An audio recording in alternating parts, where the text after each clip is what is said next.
Alrighty, here we go again, team. We're back in the dyno room. This time it is the bro Dave's bike, and this is 117. A lot of you guys have got this model now. A little bit different to the one before, obviously. I've just come from the dentist, so excuse the fact that I'm sounding a little more retarded than usual. But he has just fitted the 3030 Socorama, which I think equates to like a 485 can, something like that. So starting this bitch up, it sounds angry.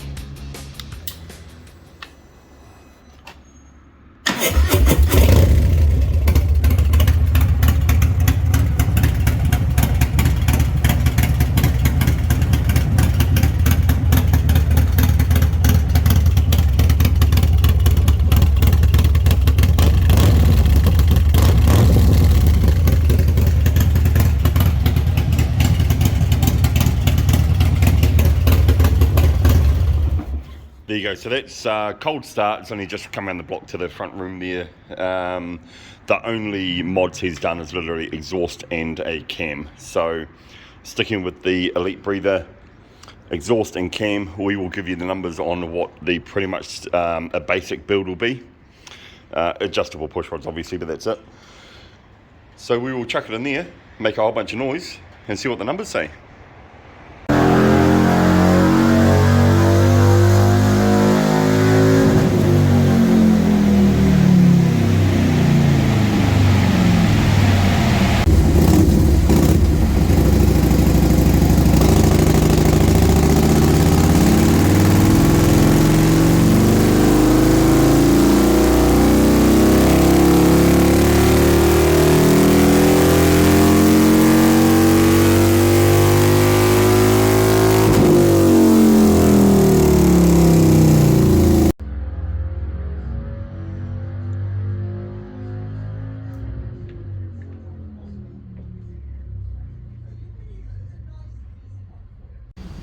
Oh, that's us telling us we're going to die, by the way. Oh, yeah, that's right. So what that run basically told me is that even though the bike wanted to run a little bit lean and then to make more power, what I was able to do is introduce a little bit more fuel and not take any power away, which is a really bonus for a Harley Davidson in the sense that we need extra fuel in the combustion in order to keep the cylinders cool. We want to make sure that we don't do anything bad for the engine and longevity and all that kind of stuff. So what we were able to do is two runs here. One run was a little bit leaner with the same amount of horsepower. The next run was a little bit fatter. We lost a little bit of total horsepower by point of a fraction, but we've introduced a lot more fuel into the cylinders, which means we've got a safer running bike, a longer running bike, and it means that those cylinders are kept cool, especially under those really harsh conditions.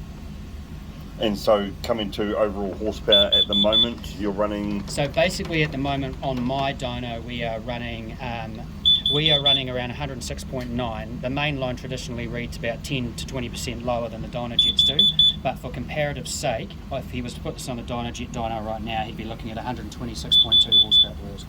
Very which nice. Is a significant gain for a stage 2 camshaft. Yeah, very good, because all he's done is cam on this. All he's done is cam. Yeah, so with cam and pipe, you've gone from 100 and, what did he come out at first, 112.5 horse? 94.1 horse. Yes. To 107.3, which would have been just shy of 100 horsepower on a Dynojet, up to 126.2. Right, Massive. So massive 20%. gains just from that 3030 Socorama cam. 20%. Perfect.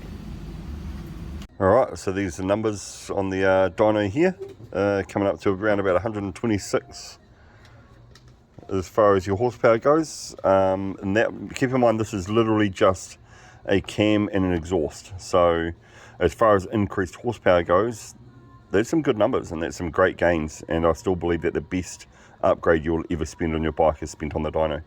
So mull over those numbers and stay tuned, because next up we've got my bike with 4 new parts going on as far as motor wise goes. We're back on the dyno and let's see if we can increase the numbers to max out my stage 2.